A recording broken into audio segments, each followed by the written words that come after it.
should I get a PSA test? What is the right age to start getting a PSA test? When should I start getting a PSA test? What is a normal PSA? These are questions I get asked all the time by my patients. And in this video, I'm going to answer these questions honestly from a doctor's point of view. Stay tuned.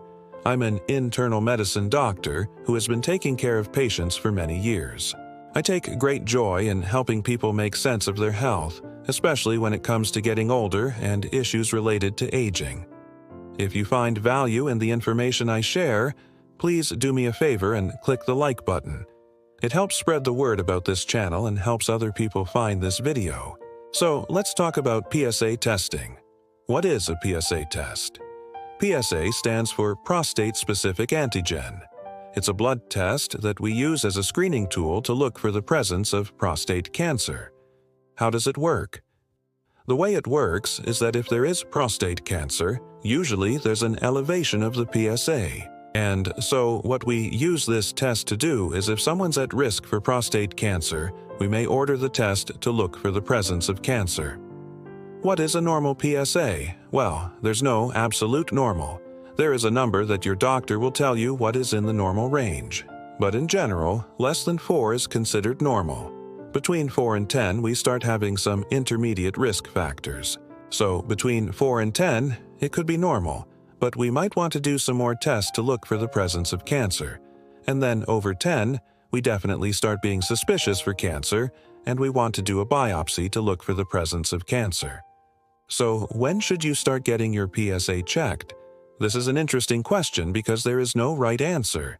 And what I tell most people is that I recommend starting the discussion with your primary care doctor or with a neurologist.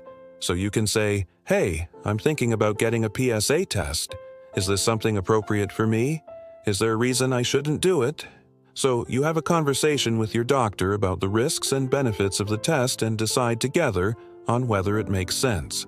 I have had patients who are in their 30s who have family members who have had prostate cancer and they want to get tested.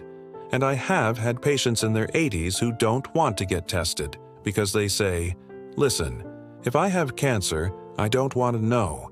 I would rather just enjoy the time that I have. So there is no right answer. It's a personal decision.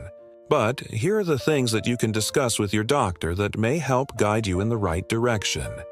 So one is, are you at risk for prostate cancer? Do you have a family history of prostate cancer? Have you had any abnormal digital rectal exams? Any abnormalities on your prostate exam may put you at higher risk. And so that's something to bring up. Have you had any abnormal PSA tests before? So these are things that go into the discussion about should you get a PSA test. The second thing to consider is that if you get a screening test and the test is abnormal, what are you going to do next? Are you going to get a biopsy? Are you going to do further testing? Or if you get a biopsy, are you going to do active surveillance? Are you going to remove the prostate? These are difficult conversations to have, and I think it's very important that you discuss those with your doctor. There is no perfect screening test. There is no perfect diagnostic test. And every test has its risks and benefits. And I want you to be fully informed when you make the decision with your doctor about whether screening for prostate cancer makes sense for you.